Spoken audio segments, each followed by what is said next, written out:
Help Jews in Poverty at helpjewsnow.org. Your $25 gift today will help provide a life-saving food box to Jews in need. Be a blessing right now. Visit helpjewsnow.org. That's helpjewsnow.org. This is a CBC podcast. Germans are saying goodbye to their chancellor. After the war, we all felt a little bit like orphans. And she gave us a feeling of security. She showed the girls in my generation that it's possible for women to become leader. Angela Merkel, she had go through financial crisis, the refugee crisis, then the corona pandemic. She leads us through this time very good. The only criticism I have towards Merkel is that she has not prepared this country for change. Because I just really hope it's going to be easier for young German citizens in the future. Thoughts from Germans about the end of the Angela Merkel era, as told to the BBC. She's led the country for so long, 16 years, that she earned the nickname the Eternal Chancellor. A steady hand for Germany, she's also been in many ways a kind of glue, holding the European Union together. When Donald Trump was elected in the United States, some looked to Merkel and called her the new leader of the free world. She led through the Greek debt crisis, the 2015 refugee crisis, the global financial crisis, Brexit. Other world leaders, most of them male, came and went, but Angela endured. But after this weekend's election, her term will finally be over. So to take stock of the legacy she leaves, I'm joined by Anne Applebaum, historian and staff writer with The Atlantic and the author most recently of Twilight of Democracy, and Oliver Schmidtke, a professor and director of the Center for Global Studies at the University of Victoria, who this morning joins us from Poland. Good morning to you both. Good morning. Oliver Schmidtke, we heard those voices from Berlin just a moment ago. You were in Germany earlier this week and you're on your way back. What's the vibe there in that country as Angela Merkel gets set to leave? I think the two interviewees that you just heard capture the ambivalence quite well. On the one hand, there's a sense of what's going to come next. Angela Merkel has led Germany through various crises with a steady hand, relatively successfully so, economically, responding to the migration crisis, responding to the COVID crisis. But underneath this desire for continuity, I think there is an increasing sense of vulnerability and, the realization that Germany needs to take on some structural challenges, such as the environmental crisis, the issue of an aging society, the changes in the European Union. These challenges haven't been addressed very carefully and effectively by Merkel's government. And I think there is now a sense of something new has to happen. A new kind of energy and direction for German politics. I'll come back to that in a moment. Anne Applebaum, how do you think that she will be remembered after 16 years in office? I worry that as time goes on, views of her are actually going to become more critical. It's true that while she was in office, she was a great figure for continuity, somebody who was steady. At one point, she was described as the real leader of the free world when politics in America became turbulent and Trump was president. But not only has she failed to prepare Germany for the kinds of domestic changes that are coming, she also really failed to prepare Germans for understanding what their place in the world is or what's coming internationally. She didn't tell Germans that they have threats on their southern, that Europe has threats on its southern and eastern borders, or she didn't make them fully aware of it. She was very cautious, overcautious about involving Germany in any strategic conversations about the military or defense structures that are going to be necessary to defend the European Union. She pushed famously pushed big decisions and difficult decisions down the road, kind of disastrously, actually, during the Great Recession that began in 2008-9, when countries in Southern Europe went into this debt spiral. And instead of either decisively bailing them out or telling them they would be better off outside the Eurozone, she kind of bumbled along for many, many years. And we can talk about it if you'd like. I mean, there are two or three other big issues where she never really answered the question. She didn't answer the question about authoritarian populism, particularly in Poland and Hungary, but elsewhere in Europe. She didn't come up with an EU-wide solution to that, or didn't really engage in the problem, at least not publicly. She didn't, we have this ongoing issue about refugees. What's the solution to that problem, which she didn't really solve either. So I think her legacy, right now is her moment of triumph and as I say, steadiness and so on has been the hallmark of her rule, so much so that her successors now are competing to see who can be perceived as the most her inheritor. But there have been a lot of problems internationally that opened up that she hasn't solved and that she deliberately didn't solve while she was chancellor. Oliver, is that, it's interesting because she has been criticized for being not a visionary, somebody who dealt with the problems that were right in front of her, or, to Anne's point, kind of dealt with the immediate issue and then pushed the bigger problem down the line. Is that fair? I think it's a fair assessment. She has been a great crisis manager. So whenever there was a big crisis facing Germany, she was up to the task. She thrived in this kind of environment. But she's definitely not someone who is bold in her decisions and has a good vision for the future of where to go.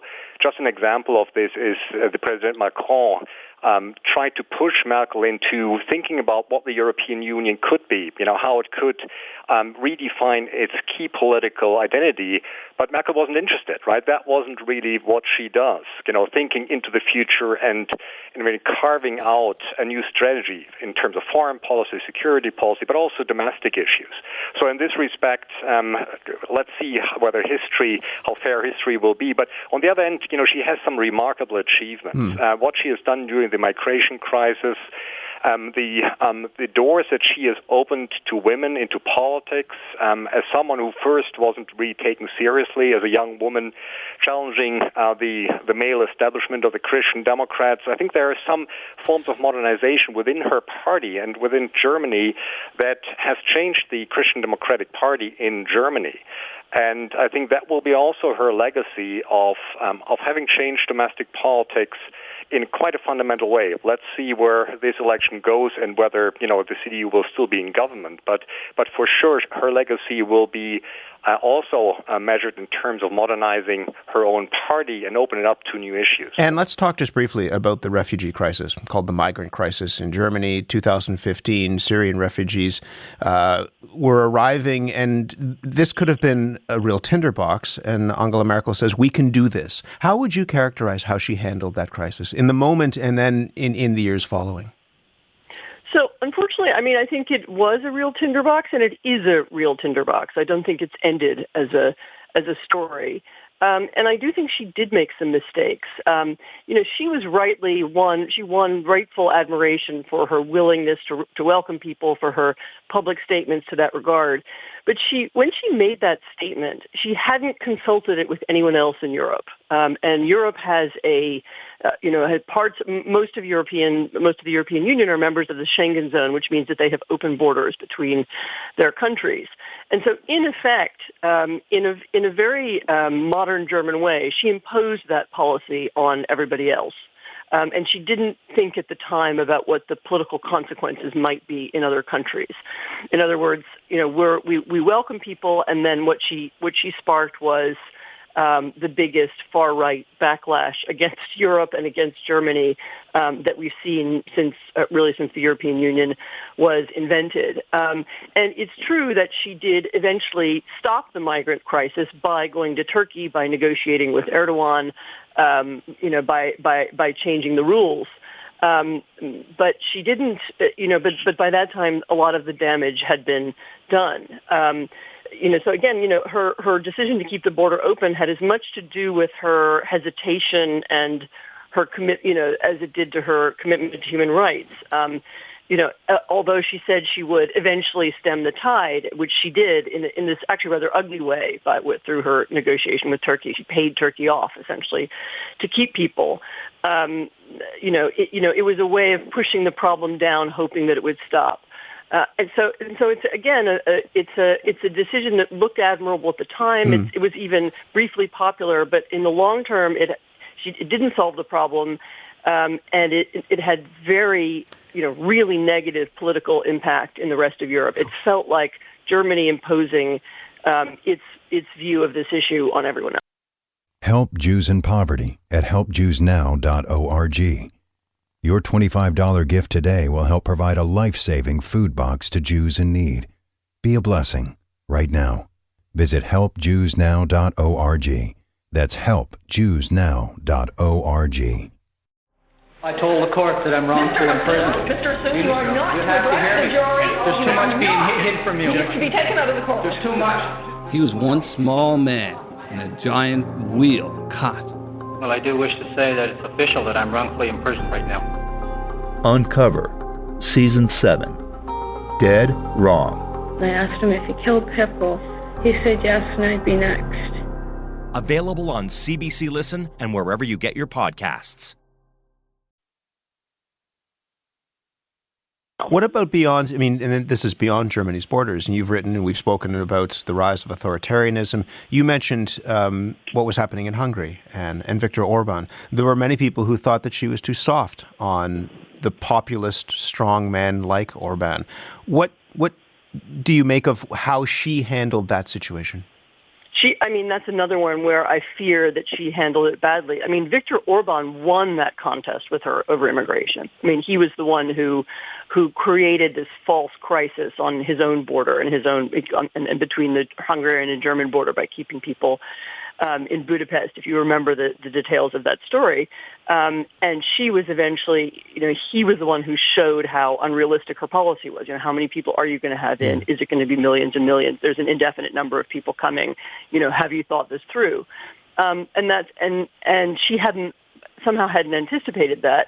And then really over the last, several years, she's been completely unwilling, either as Germany, which is maybe understandable, but also as the most important country in the European Union, to push back against populism, to tell countries that are breaking the rules of the European Union or destroying their courts or undermining the rule of law, to tell them that there are going to be consequences. She's just really refused to deal with that issue in any way at all, and she's left it wide open.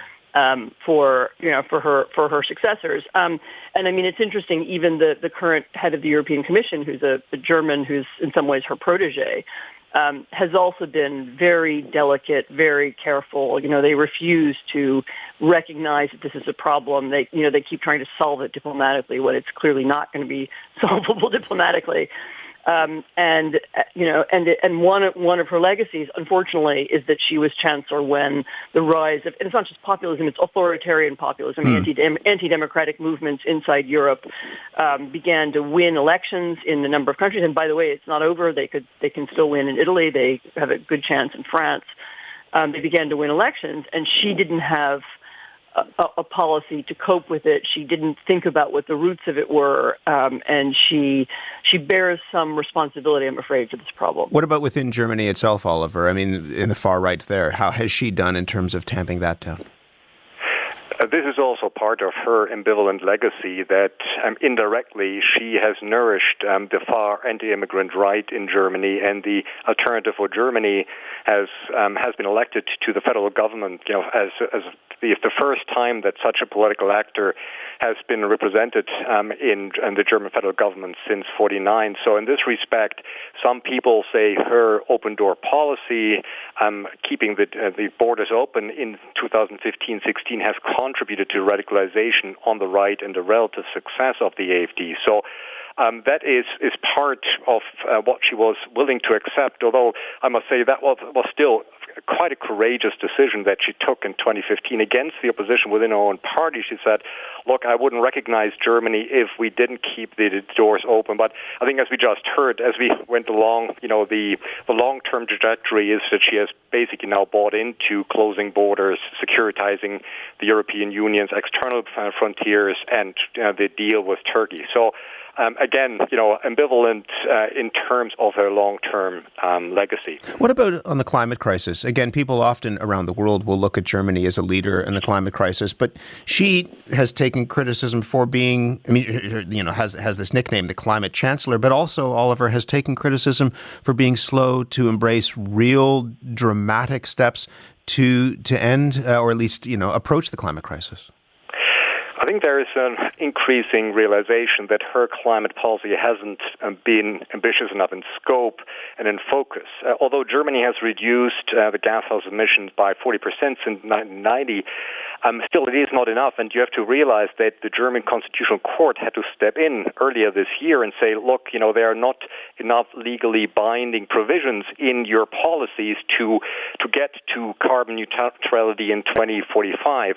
And so, in a way, it forced the current government to rejig its policies and to add new provisions to it. That gives you a sense of how Germany is lacking to meet the Paris Accords and, the goal to keep warming under 2% at least degrees. So in this respect, clearly it falls short. And that's one of those challenges that I alluded to in the beginning. Not daring enough, not bold enough. Angela Merkel is great at fostering consensus, bringing everybody on board, keeping things together at the European and German level. But when it comes to long-term thinking, strategic planning, and being bold in action, that's definitely not her strength. And that's, for her successor, I think there is an urgent need to tackle some of those issues, the climate crisis, as I just mentioned, also Germany's demographic change, immigration is needed to keep the German economy going. All those things are on the table now, and there's a certain irony that the two frontrunners now present themselves as the next Angela Merkel, while really some other kind of action is needed. Just in the last few minutes that we have, if you pull back a little bit, Anne, Forbes named her the most powerful woman in the world. She has gone toe-to-toe with some of the biggest political names of the last 25 years. A picture doesn't tell everything, but you think of that photo of the G7 and Donald Trump with his arms crossed, kind of sitting back, and she's leaning across the table towards him. Who fills her role on the world stage once she's gone, do you think? I don't think anybody is going to fill her role, and I'm not sure that's a bad thing. For one, we have a different kind of president in the United States, one who's not seeking that kind of confrontation with the European Union. We don't have that kind of aggression, at least not yet. It could, of course, revive itself. And I'm not sure that we want someone to play the role again of I'm the person here keeping it all together. I'm the last person standing between democracy and chaos. The adult I in think the what we room, need or is a something different like kind that. of politics with people pulling together and all pulling their weight. Just as an example, you were just talking about the AfD, the far right party in Germany. Another aspect of the AfD's rise is that it's very strongly supported by Russia. It has Russian links. It has Russian money. It has Russia supporting it in social media in all kinds of ways. To fight back against that kind of problem, against the problem of media manipulation, against the disinformation on the internet, we need some kind of joint Western thinking. We need lots of people to be working together to create alternatives, to think about how social media can work for democracy. And again, it's a big project for all democracies, not just in Europe. And we don't want to be back at the moment when Germany is standing, or the leader of Germany is standing defiantly against the U.S. And so I'm hoping we won't have a repeat of that moment. Oliver, from your perspective, is there an opportunity, to Anne's point, in the absence of Angela Merkel, or will the world miss her at those big tables? I suppose that many people will miss her because she was, the moderator within the European Union that could actually push people towards taking some kind of action, joint action. On the other hand, I think what is needed at the moment is to give Europe a stronger voice. And that was one of the frustrations of Angela Merkel, to realize the United States is no longer this interested in Europe. They have, drawn their attention to Asia. That's really where, the main political issues are at the moment. And I think that is where Angela Merkel falls short, and what the next task is for the Western world, for Europe in particular, to find its voice and to insert its influence in terms of security issues, foreign policy. And so maybe it is not really on Germany's shoulders, but really it's a task of the European Union. And there might be actually a future for Angela Merkel within the European Union. We'll see. She's been quite committed, and there might be some call for her to play a role in this process. What do you mean? She might take up a position in the European Union, though they have a German European Commission president at the moment, but there might still be room for her to play a more forceful role within the European Union. I haven't heard any details, but it might be a possibility in going into the future. And just very briefly, have we perhaps not seen the last of Angela Merkel?